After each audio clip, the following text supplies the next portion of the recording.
Final match between Georgia Tech and UC Davis. It's all gonna come down to this final solve.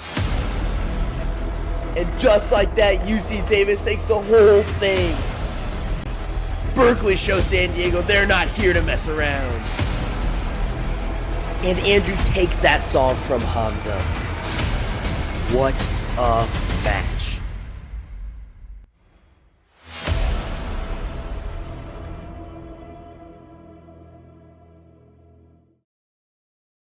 Welcome everybody to this final quarterfinal matchup of the Collegiate Cubing Championships. We have another fantastic matchup for you guys tonight between the number 3 Ohio State and the number 6 seed Georgia Tech. Number 3 Ohio State looking to clinch their spot with the other juggernauts of CCC. Georgia Tech, looking to bring a shocking upset here and maybe put 2 5 plus seeded teams into the semifinals moving forward.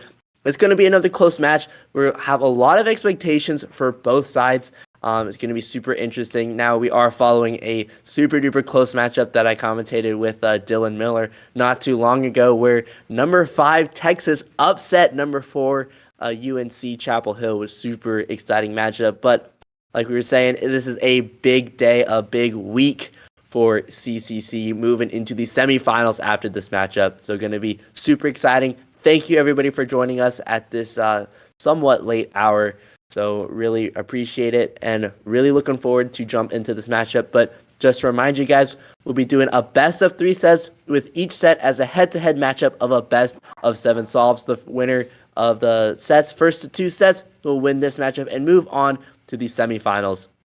So going to be a super exciting matchup, a lot at stake. And we have a very, very special guest doing our coin flip tonight, the one, the only Timon Koloshinsky. Heads will be Ohio State, tails will be Georgia Tech. Tails, Georgia Tech starts. So Timon, a very punctual dude. Tails means Georgia Tech is going to be getting things kicked off, and we don't want to delay any further, so let's jump straight into our first competitor introduction. On the left side of your screen, we have Jack with that 8:49 second average for Ohio State, and on the right side of your screen, Shahir with that 9:50 average for Georgia Tech. So as you can see, Ohio State definitely going to have a bit of an edge this whole matchup. Now, Shahir, the underdog, and I think we can safely say that we've seen a lot more from Shahir than we expected when he originally came into this matchup. He helped us do a couple of test matches before CCC even started in January. And now his average has been adjusted to a 950, having done a couple of rounds of CCC already and maybe solved in a couple other competitions. So 950 is his most recent, most accurate average we have for him. It's safe to say I don't believe he came in with such a quick average. I think he was more around a high 10 at the time. So Shahir improving quite a lot, and we'll see if this improvement is going to keep going into this final quarterfinal match. Shahir getting things kicked off with White Cross here. Going into Peeler on 7 seconds and an 8:43 for Shahir. So defying all expectations, much, much faster than that 950 average. Able to set the bar quite high for himself, for sure. Now 8:53, not a bad solve. Jack is going to have to stay on top of things to take this first solve for Ohio State. So Jack more so looking to stay locked in here, stay on top of his normal solve and get control of his nerves. And we'll see what Jack is able to pull out for Ohio State, getting things kicked off on Yellow Cross here. Going into PLL around 6 seconds. Lots of lockups though. Drops the cube, execution errors. I don't think that's going to be enough. We'll wait for that official time to come in. Yeah, 10:60 to get things started off for Jack. So Shahir able to take the very first solve of this competition. Shahir, the underdog, Georgia Tech, the underdogs here, able to put some points up on the board early for Georgia Tech. Now, I did commentate with Jack a while back, And in our discussion before and after the commentary, he was telling me about how much pressure it is to sit and solve in front of an audience like this, sit and solve in front of the camera. At a normal WCA competition, maybe it's not so bad. There's a lot of people solving at one time. But in this, I think it's safe to say that the eyes of the entire cubing world are upon you when you solve. And so there's a lot more pressure here, even if you can't see the people who are watching you. And I've touted this entire competition that nerves are going to be a big deal, and maybe we're seeing that play out here. Just not quite as clean solving, not quite as refined look ahead, and it's definitely going to play a big role moving forward. And we can see some of that playing out here. We see some shaky hands from Jack, having trouble finding those pairs and moving forward. Yeah, not a great solve. Going to be around 12 and a half, maybe 13 seconds. We'll wait for that official time. 12:74 for Jack. So having some trouble getting things started for Ohio State. And we know Jack has much better solving in him. Just having trouble finding that groove, having trouble getting into the swing of things. And as I mentioned earlier, it is a little bit later, on the later side for us here in the Central Time Zone, where it says 9 o'clock for us. I know for Georgia Tech, I think it's going to be about 10 o'clock. So been a long day for everybody. We'll see if that plays out. Or if that makes a difference in anybody solving here. Shahir, for the most part, seems to be on top of his game. Shahir going in for orange cross here. I don't believe Jack is color neutral, so maybe this will make a difference moving forward. Shahir with the 924. Not sure if there was something that happened with the timer there, but 924 nonetheless is going to be enough to take a second solve for Georgia Tech. Shahir now up 2-0 on Jack for Ohio State. We've seen throughout this whole competition that taking that first set is a big deal. A lot hinges on that second set no matter what happens. And so if you can take that first set, you give not just the second guy, but also the final guy in your squad a little bit of an easier time. They can chill, they can relax a little bit more, knowing that no matter what, your team has got a set underneath or in your belt. Shahir getting solve number 3 kicked off on yellow cross here. A little bit lockier. He's got that .OLL, not going into PLL till around 10 seconds that he's going to bank an 1140. A little bit rougher for Shahir. Seeing maybe some of those nerves creep in. Maybe just some simple mess-ups. Not quite sure what the reason for those hesitations and lockups were. But Jack definitely looks like he's feeling some of that pressure. So he's going to have to get control of his solving, get control of his look ahead and his TPS. So we'll see what Jack is able to pull off for solve number 3 here. Going into PL around 10 seconds. Well, it's going to be close again. 11-14. So Jack able to eke by, taking that solve by just 0.3 of a second. Putting OSU up on the board finally.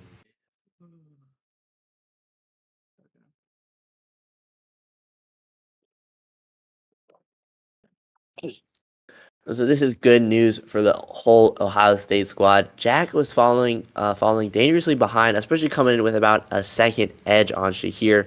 Shahir putting up a good performance so far. Jack still looking for that sub 10 single, even though he averages sub 10.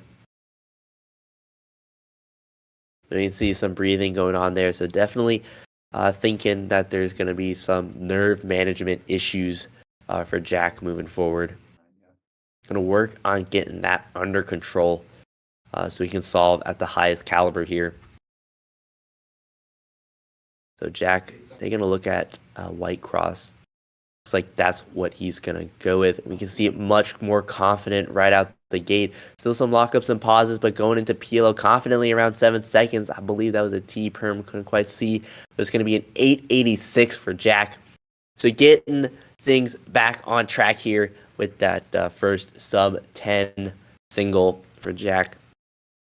886 still leaves Shahir. It looks like a lot of room. Shahir been solving quite good this whole matchup so far. We'll see if Shahir is able to take a third solve for Georgia Tech and put them in a fantastic spot. Shahir going in for White Cross as well. A little bit more pausing, a little bit more lockups. Oh, and that PLO screws him over a little bit. Those lockups, 1040. Looks like he started that PLO around a mid-7. So he was on track to definitely get a lot closer to Jack's time. But that trying to get that final S move, I believe, in place, kind of messed him up and cost him a couple seconds there. So Jack able to bank another solve for Ohio State. The first set now all tied up. Shahir looking to take a couple more solves. Shahir took those first two solves in quick succession, then followed up by Jack. Jack able to get control of his nerves a little bit more and solve at his normal average a little bit better. Big thing for him is just going to be keeping that trend going, and we'll see what Shahir is able to do here. Going into solve number 5. Going in with White Cross. A great solve, 845 for Shahir. So definitely putting a lot of pressure on Jack. Definitely would have been I would have said it would absolutely be a toss-up and leaving a lot of room for Jack first coming into this matchup. But Jack having some hard time securing that mid 8-second average that we expect from him. So we'll see if he's able to jump back on that train. I mean, 845 going to be tough for anybody to beat, but Jack, he's got the chops. He can definitely do it. He's just got to secure a good start here. Going in with Yellow Cross. Only the PLO around 6 seconds. And I think he did it. 825. Wow. So not by a whole lot, but Jack is able to take a third solve. Now 3 solves in a row. Jack was once down 2-0. Now just 1 solve away from taking this first set. Things looked so bright for Shahir. Now things not looking too good for him. I mean, we still got maximum 2 more solves in this set. So a lot of things can happen. Shahir, definitely a lot of pressure on him. Looking at some of the future sets, it's looking like Ohio State might have a bit more of an advantage, especially in the final set. Second set is always going to be close, always going to be a toss-up. But, like we've been saying, Ohio State has that slight edge on Georgia Tech in every set, regardless of how close it is. So it's going to be a big deal for Georgia Tech to take this first set. So Jack going in for solve number 6 here. Going to the PLO around 5 seconds, and it's going to be a 688, or first sub 7 of this match. And that's about as close to definitive as you can get here. Jack has pretty much all but won this first set. I mean, Shahir is looking at a 507 PB single. And so definitely still possible for Shahir here. We'll see what Shahir is able to do. A lot hinges on this solve. Shahir going in quick and confident for Yellow Cross here. Going in with that soon. But not fast enough. 889, still a great solve. Just TPS not quite there. The solution not quite there. Jack able to take 4 solves in a row for a first set W for Ohio State. Definitely a stressful set. Never, not going to deny that, but Jack able to come out with the dub. Let's take a quick second to look at that match. Yeah, I mean, you can see even Jack, he got a 0.3 second slower average in this set. Those first 3 solves, trying to find his place. But Shahir, especially that 1140 in that solve 3, there definitely was a huge lifesaver for Jack, not just to get his solving up to par with what we normally expect from him. And that 688, definitely the nail in the coffin. Gonna be super tough for Shahir to take advantage of. So Jack a little slow going, but an impressive performance going into the end, especially with that 688. Starting off a solve like that, definitely a lot of pressure when the first set is on the line, and we can see that Jack is able to deliver, and that's going to send a message to those other teams competing in the semifinals. Shahir not able to clinch that first set for Georgia Tech, so more pressure on the guys to follow. Going to be looking to secure a couple of sets for Georgia Tech, and they're still down. They're now down 1-0. So let's meet our next two competitors on the left side of your screen for Ohio State. Jacob, 832 second average on the right side of your screen for Georgia Tech. Vishwa, 847 average. Just a little over a tenth of a second separate these guys. So you're going to be a super close matchup. And we'll see what both competitors are able to deliver. Just as far as I'm aware, in terms of WCA performance, Jacob, I think, is a little bit faster than Vishwa, but we also factor in our competitors' CCC performance. And so Vishwa has been quite consistent to his WCA average, as we've been trying to say earlier, and as Jack said as well, that there's a lot of pressure when you're solid for CCC, and it's a lot different and perhaps a little bit more intense than for a normal WCA competition. So Vishwa has been able to show that he can handle that pressure quite well. Not quite sure what the story is with Jacob. Could just be nerves, could be something else, but we'll see. A lot hinges on this second set. Jacob looking to secure an OSU dub, going in with White Cross to get everything started off for set number 2. Looks like it's going to be around 7 seconds. 7:53 for Jacob to get things kicked off. So definitely setting a good standard. Going to be a little bit tough for Vishwa to beat, but still leaves him a little bit of room. We'll see if Vishwa is able to match Jacob's 7:53 here in set number 2. Looks like Vishwa is looking at White Cross here. Lockups in F2L going into PLL around 6 seconds. 7:98 for Vishwa. So we saw those lockups in PLL, and I think that's probably what cost him. He was on great pace. You can see just 0.4 of a second is Jacob is able to take that that solve by. So Vishwa, a great solver, fantastic solver, and I think he's exceeded all of my expectations so far on this competition. So I think we can expect to see some very high level solving from Vishwa, even maybe if his numbers don't quite show it as much as some of the other guys. But Vishwa, I think, is a well accomplished solver. So he's going in with White Cross here, going into PLL around 5 seconds. 6:49 for Vishwa. So wow, setting the bar high for solve number 2. Gonna be real tough for Jacob to get on top of a 6:49.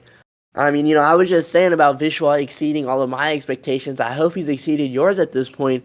Did not expect Vishwa to pull out a 6:49 so casually like that, make it look so easy. I mean, that was just a clean solve. Very well done by Vishwa. Going to be tough for Jacob here to take solve number 2, but we'll see what he's able to do going in with White Cross here. Very quick solve. We can see some nerves there going into PL around 5 seconds. It's going to be close. 6:89. Wow, so Vishwa is able to just barely take solve number 2 there by 0.4 of a second. Holy smokes. So Jacob taking that first solve by 0.4 of a second as well. Now Vishwa taking another solve by 0.4 of a second. Set number 2, all tied up 1-1. Jacob, Vishwa. It's going to be close, folks. I mean, I think, we saw a little bit of shaking there from Jacob, but he seems to be able to handle his nerves quite well. Vishwa, as cool as a cucumber. No worries about him whatsoever. And he's able to pull out a 6:49 so casually like that. So Both competitors seem to be handling their nerves quite well for what it's worth. We'll see if that trend is able to continue. Jacob going in for solve number 3 in white cross. A move heavy F2L, just not quite as refined it looks like. Not a terrible solve. Going to be a 9-18 for Jacob. This may be inspected not far enough ahead, or just didn't look ahead quite as well as he's used to. And so that just looked to be a quite move heavy and inefficient F2L. We'll see what Vishwa is able to do here. Lockups in F2L, so he's coming across similar problems. Oh, well, that looks like he executed incorrectly. And lockups in the PLL execution as well for a 12 flat. So Jacob able to take a second solve. Both competitors saw some execution errors on Vishwa's part. Jacob looked like he had some look-ahead errors. So both competitors not quite solving up to scratch. Is what they're normally used to. And Jacob is going to come out victorious among the dust there. So Jacob now in a little bit of a better spot. Definitely being ahead in a match like this means a whole lot. I mean, that's just, that one solve is going to come back to haunt you, no matter what, I think. So Vishwa looking to keep Georgia Tech alive here. Going in with white cross. A lot more confident, a lot cleaner, a lot more refined. He's got that soon going into PLL around like a mid-6. He's going to get a 784. So a very good solve for Vishwa. Yeah, I mean, I've said it before, I'll say it again. Vishwa exceeding all my expectations. He's been fully sub-8 this matchup so far, except for that 12, but we saw clear execution errors that happened there. So barring those execution errors, we see a very high-level solver in Vishwa. We'll see what Jacob's able to do against Vishwa 784. That definitely leaves Jacob some room, but locking in right off the bat, lots of lockups, having trouble getting back on into F12. 6 seconds taking passes. He goes into PLL around 8 seconds. Not fast enough. 972 for Jacob. So Vishwa ties up the set again. 2-2. We're moving into solve number 5. No competitor able to get a firm grasp or lead on this set. And all of these solves being decided by such little time. And we saw some execution errors, some clear execution errors on Jacob's side, and we could see, yeah, that cube cover shaking a little bit. Those nerves might be getting to him. Haven't seen anything similar from Vishwa. Able to keep real calm composure. And I mean, I think that's a characteristic we've seen from Vishwa this whole matchup. And that may come to have some major implications here. So we'll see if Jacob's able to keep some of those nerves under control, starting off on white cross here. Lockier, but the solution looks to be quite efficient. Going to be 765. So a great solve from Jacob, taking control of some of those nerves. Sets him up well as the first solver here. I mean, both competitors looking to push this set into set point. We'll see what Vishwa was able to do against that 765 from Jacob. I mean, it's a good solve. Going to be tough, but Vishwa definitely has it in him, going in with white cross as well. Not quite as fast as Jacob looks like. Not quite as fast as we're used to with Vishwa. Yeah, 901. So Jacob able to take that solve. Going to be 3-2 now. Set point for Jacob and the Ohio State squad. Vishwa. A lot rests on Vishwa's shoulders right now. The hopes and dreams of Georgia Tech domination. So we'll see what Vishwa's able to do, if he's able to keep Georgia Tech in this matchup. And he's solving first. I don't think that's where he wants to be here necessarily. Solving first at match point for Ohio State. Looks like he's decided to go with white cross here. And quite smooth solving. Not really seeing a lot of issues with nerves here. And a clean PL execution, 750. Good solve from Vishwa. Certainly not definitive. We're going to be tough for Jacob. So we'll see what Jacob is able to do here. It's like Jacob still has to scramble his cube. but taking time to relax, taking time to chill, and just remember that you know how to solve a cube and you know how to solve it well. Definitely going to be important here for Jacob. 750, the time to beat. Jacob certainly has it in him, but he's going to have to stay locked in. If he wins this solve, he takes this set for Ohio State. So we'll see what Jacob is able to do for Ohio State here. Looks like he's going with white cross as well. A lot of rotations, F2L lockups and F2L. 5 seconds ticking by. He still hasn't gotten to PL yet. A 741 for Jacob. Wow.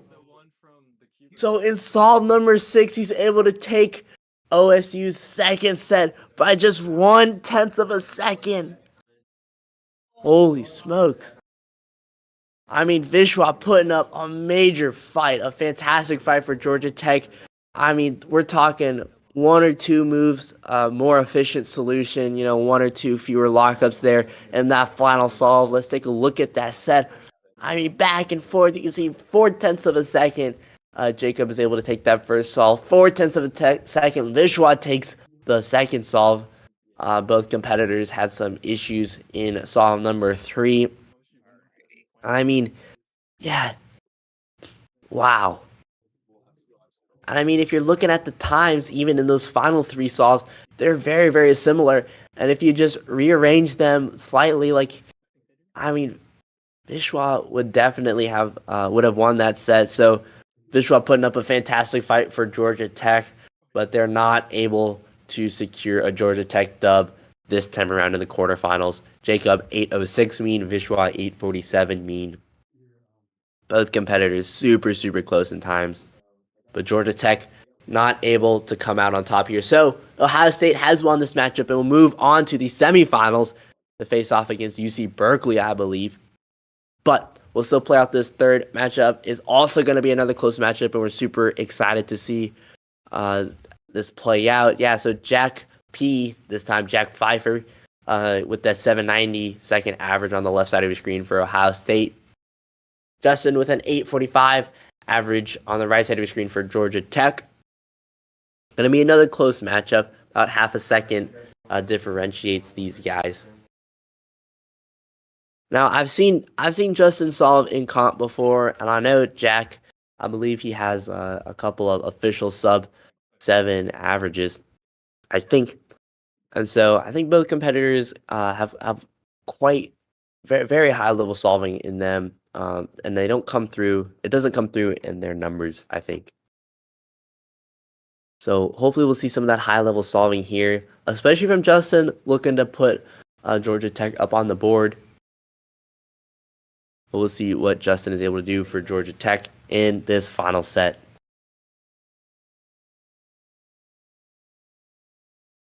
Justin going in with white cross here. Very quick first 3 pairs. Going into PL around 5 seconds, getting things kicked off with a 769. So quite a good solve, quite a good start for Justin.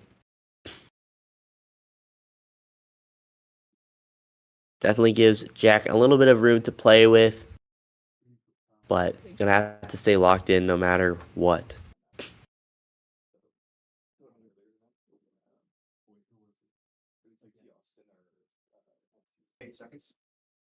Looks like Jack maybe having trouble deciding on an orientation. Looks like he's gonna go with orange down. He's gonna go with blue cross. Be working out well for him, but he's got a corner twist in there, looks like. Or maybe an incorrectly inserted F2L pair there. Not sure what it was, but 907. So Justin able to take that first solve. Looks like that final pair may have been inserted misoriented. So he had to correct that in the middle of OLL there. Costing him a couple of seconds. It looked to be on quite good pace to probably take that first solve. But Justin now coming out on top for Georgia Tech.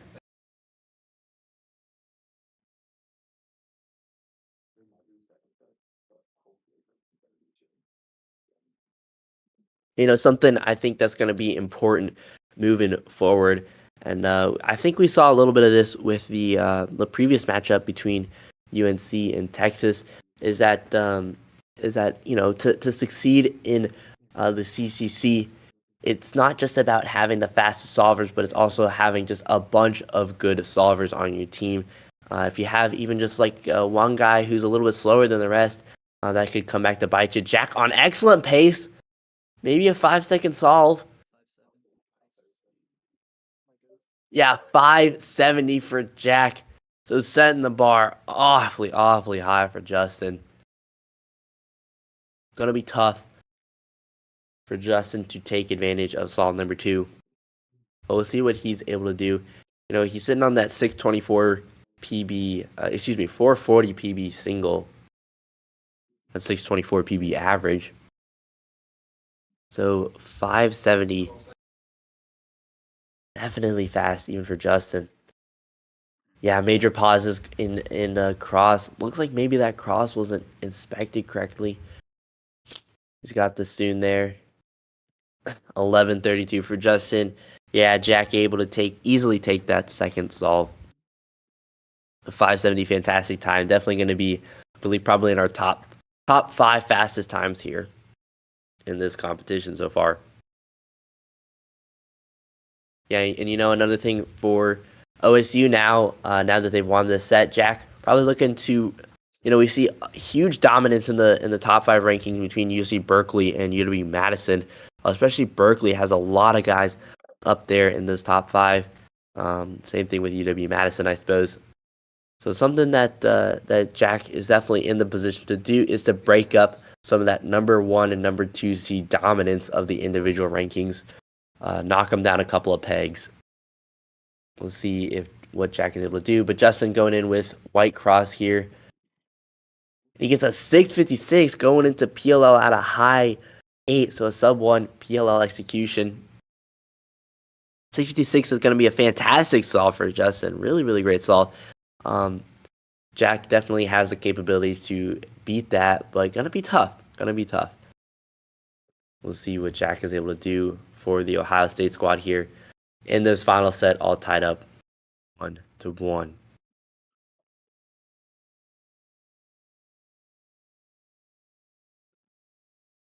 I think Justin had quite a long inspection. Jack also inspecting for quite a long time. Looks like Jack is going to go in with red cross here. Super quick first couple of pairs. Going into PLO right around 5 seconds. But some issues in execution. We'll see if that's enough. It'll be a 750.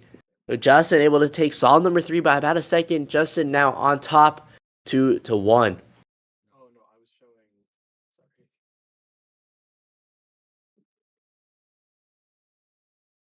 Justin keeping hopes alive for Georgia Tech to put a set up on the board.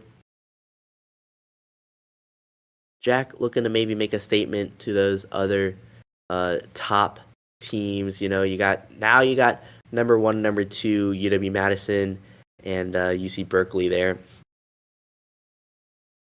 It looks like we're facing some technical difficulties here. I think we just lost the OSU camera. And looks like it's back. Hopefully that'll stay on for the rest of the match.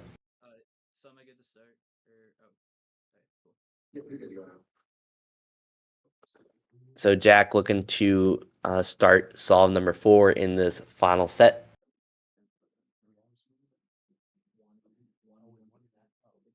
You know, it's been back and forth so far. So Jack gonna have to make a statement since he's gonna be starting off this solve. We'll see if he's able to do that. Going in with white cross.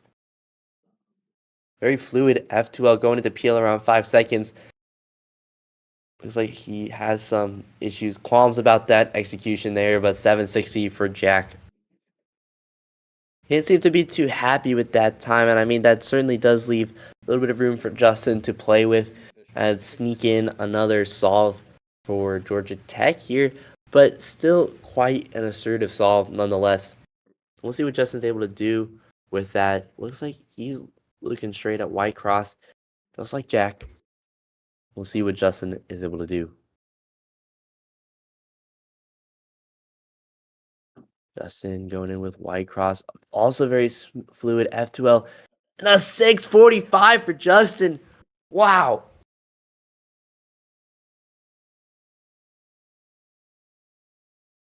Justin able to take solve number 4 from Jack by over a second here with a 6:45. I mean, Jack definitely came in with the edge on Justin here, but now it's set point in favor of Justin. Jack showing some clear signs of frustration, looking to put something together. But I don't even know if it's his fault. Justin just been on top of his game. 7:69 that first solve, messed up that second solve, and then pulled off a 6:56 and a 6:45. Not even sure if Justin himself was used to that. I mean, certainly exceeding our expectations here, and that's reflected in the numbers we have for him. Justin going to be starting off solve number 5, going in with White Cross. I'm not sure if that trend is going to be continuing. Some pausing in F2L, going into Peeler on a high 6, 8:29. So definitely leaving a little bit more room for Jack to play with here. Not something you want to do against a solver with the caliber of Jack. But Justin able to pull off some really, really high level solving here. High enough that even Jack is having troubles staying in this game. But there's a lot of pressure here. Now Justin just one solve away from taking the set. Jack going in with White Cross. Less pausing in F2L. Going into PL around 5 seconds. And looks like he should have this one in the bag. Yeah, 7:20. Taking that solve from Justin by about a second. So Jack crawling back slowly but surely 2-3. Justin still one solve away from taking this final set. Maybe like 50-50.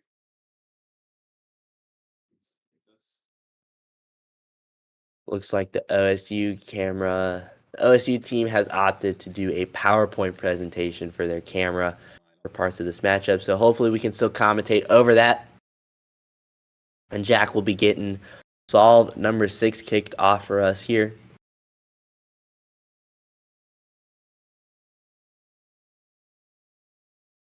Looks like he's looking at White Cross here. Looks like that's what he's going to go with. Very quick F12 and a PLL skip for a 582. Jack able to pull up 2 5-second solves in this set.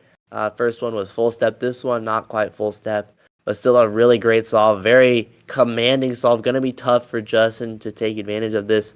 And if Justin's not able to take this solve, it's going to come down to the final solve of the set. That's Saturday.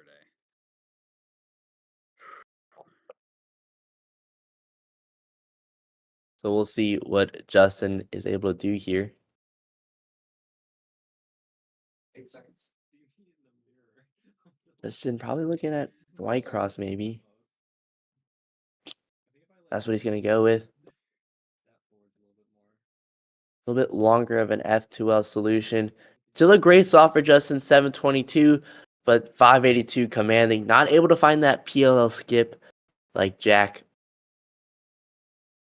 So, I mean, all things considered, this is going to be a fantastic average for Justin. And I mean, a fairly good average for Jack as well. I mean, mostly mid to low 7s and 2 5s now. But he's got that 9-second solve that he started off with weighing him down. But now, the final set, 3-3. OSU look at the sweep. The difficult to beat Georgia Tech. Georgia Tech looking to take a set on OSU here. The very, very powerful OSU. And we'll see what Justin's able to do. He's going to be starting off solve number 7 of this final set. The glory and pride of Georgia Tech rests on Justin's shoulders. We'll see what he's able to do. Looks like his eyes are going straight for White Cross here.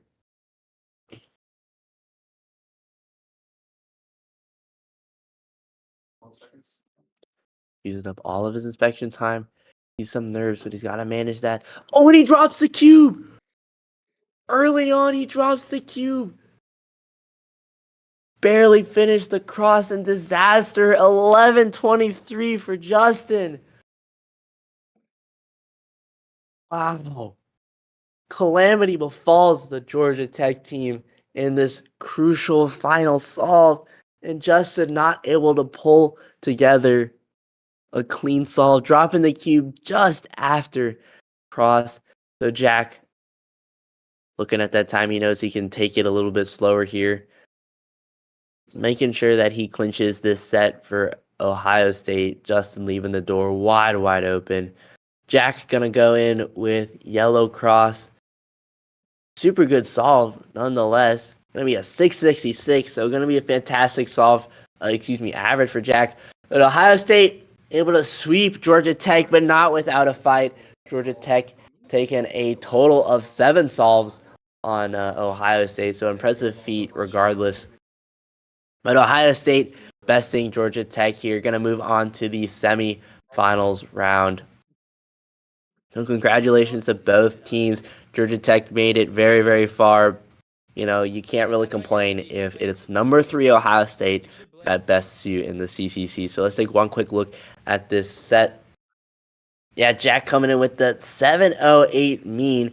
If you want some context for that, Zeke from UW-Madison holds the top average right now with the 704. So Jack definitely putting on a show. He's got 2 5s, a 6, and the rest is a handful of low and mid 7s. Let's ignore that 907 for now. So going to be a fantastic average for Jack. Justin also coming out of the gates quite strong. I mean, you know, messed up that 11 at the beginning and at the end there. But an 839 mean overall.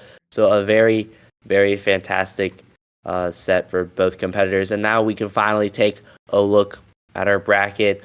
Earlier today, we had number 5 UT Austin upset number 4 UNC Chapel Hill, and now Ohio State clinching their spot in the semifinals. They're looking to face off the frighteningly fast UC Berkeley squad. I mean, UC Berkeley has been putting on an electric performance every time they compete, shaking up those top rankings. So, folks, it's going to be a super exciting next couple of weeks for CCC. And that's it. We've completed our quarterfinals matchup. We're moving on to our semifinals matchup. So just 3 more matchups of the Collegiate Cubing Championships before we find out the very first Collegiate Cubing champion. And we're super excited to do that. We don't have any matches scheduled as of now, but we'll be sure to announce those as soon as we get those scheduled. And it'll be semifinals, and then right after that, it'll be finals. So thank you, everybody, for watching tonight. I think we can go ahead and pull up that outro screen. Thank you, everybody, for watching tonight. 2 fantastic matchups, and Ohio State and UT Austin coming out on top. So we'll announce those semifinals, those exciting semifinals matchups as soon as we were able to get them scheduled. But for now, thank you, everybody, for watching. And this is Martin signing off.